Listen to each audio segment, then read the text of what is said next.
由台南市家庭教育中心举办，这样做让家更幸福。亲子教育的讲堂，17号下午伫文化中心完成剧场来登场。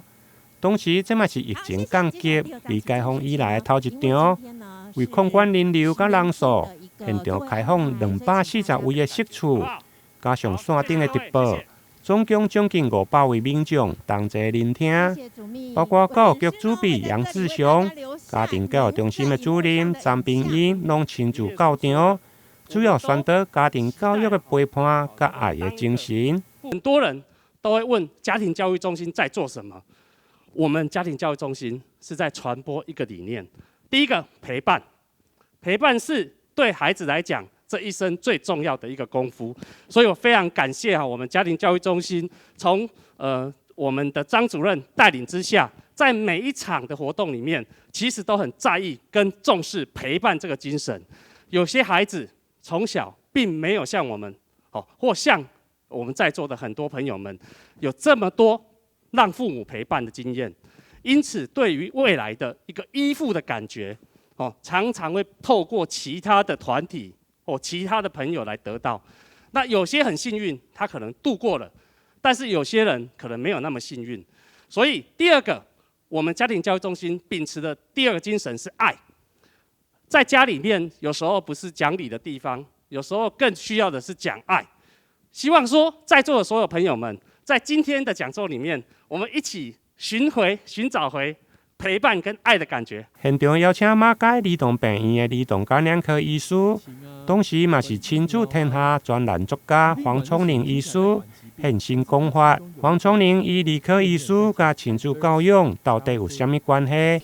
以及真侪外国的研究，包括现代人的真侪慢性病，其实拢甲儿童时代的创伤指数有关系。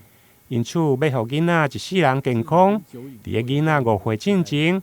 家庭的和乐的真重要。要跟大家分享就是我的读书心得，所以在这本书里面，我没有太多个人的经验，我基本上就是把这些研究的结果翻成白话文，稍微融合一下我们的本土的这种语言，然后就呈现给大家。举例来讲，刚才我已经讲到了，如果你希望你的孩子就是健康快乐成长，那么你的健康的定义很简单嘛。第一件事情就是刚才那10个童年创伤指数，你不要做，你就可以达到科学上面给你的一个大方向。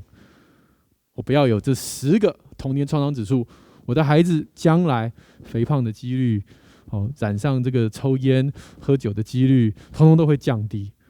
那这就是我们能做的事情了啊。举例来讲，你希望你的孩子聪明吗？刚才在那个 list 上面。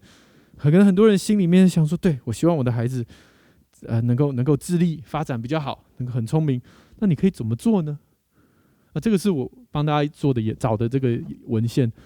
你可以跟孩子多说话，而且呢，鼓励的言语比责备的言辞多7倍，你的孩子有可能就比较聪明。这个研究叫做3000万个词汇的研究，这是 Kansas University 一个非常有名的。这样的一个研究团队做的，而且这个研究太有名，后来自己也出了一本书，所以你可以在网络上可以查3000万个词汇，你就会看到他那本书整本在讲他们研究的过程。伫个面册粉专拥有将近70万人的黄聪玲医师，伫个疫情降级未解封以后，头一场甲民众面对面的演讲，现场有影讲是座无虚实。伫个会后，家庭教育中心嘛举办竞猜的活动。现场抽出幸运的民众，欣赏黄聪玲医师的新册。台南新闻引根采访报道。